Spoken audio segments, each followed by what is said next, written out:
High! আজ তোমাদের সাথে যে ভিডিওটা শেয়ার করব, ওটার সাথে আমার অনেক মিক্সড ইমোশনস জড়িয়ে। খারাপ লাগছে এই ভেবে যে বাড়িটা আর থাকবে না, বাড়িটা ভাঙা পড়ে যাচ্ছে। আর একদিকে ভালো লাগছে যে আর বৃষ্টি হলে জল জমবে না, এবং বাড়িটা অনেকটা পুরনো, তাই চারিদিকে ফাটল হয়ে গেছিলো, আর মেনটেনও করা যাচ্ছিল না, তাই জন্য বাড়িটা ভেঙে ফ্ল্যাট উঠে যাচ্ছে। আর জল ঢোকার প্রবলেমটা থাকবে না, কিন্তু সবাই আমরা একসাথে থাকবো, এটাও একটা খুশি।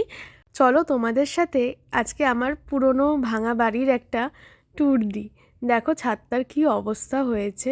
আমরা আগের দিন রাতে মানে ভাই বোনরা মিলে এখানে খাওয়া দাওয়া করেছি, খুব মজা করেছি, আর আজ থেকে ভাঙা আরম্ভ হলো। এই দেখো, এটা ছিল আমাদের ঘর, এটা বাবা মায়ের ঘর। এখানে কত মেমোরিজ আছে, যত দেখছি না যেন কত কষ্ট হচ্ছে যে এইখানে আর থাকতে পারবো না। কিন্তু ঠিক আছে, আস্তে আস্তে সব ঠিক হয়ে যাবে, এগুলো আর ফিল হবে না। এটা আমার জেঠিমার ঘর, সব ভাঙা হয়ে গেছে।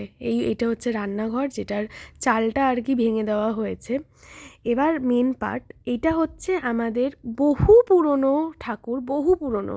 এটা প্রায় 60 বছরের বেশি পুরনো হবে, অনেক বেশি হবে, 60 বছরেরও অনেক বেশি পুরনো ঠাকুর। আমার দাদু নিজের হাতে পুজো করতো। আমাদের বাড়িতে খুব বড় করে শিবরাত্রি হতো আগে। এখন দেখো এই ঠাকুরগুলোকে উপরে তোলা হচ্ছে, এবং এই ঠাকুরটাকে আমার দাদা আর বৌদি ওদের এখন যেখানে ভাড়া বাড়ি হয়েছে সেখানে নিয়ে চলে যাবে, ওখানেই পুজো দেওয়া হবে। তারপর যখন আমাদের ফ্ল্যাটটা দাঁড়িয়ে যাবে, তখন প্রমোটার বলেছে যে আমাদেরকে একটা মন্দির করে দেওয়া হবে যেখানে ঠাকুর থাকবে। এই যে প্রমোটার ইনি নিজের হাতে বৌদিকে সঁপে দিলেন আমাদের ঠাকুরটা। এবার আমরা এই ঠাকুরটা নিয়ে চলে যাব আমার দাদার বাড়ি। এখানে দেখো নন্দী মহারাজকেও তোলা হয়ে গেল।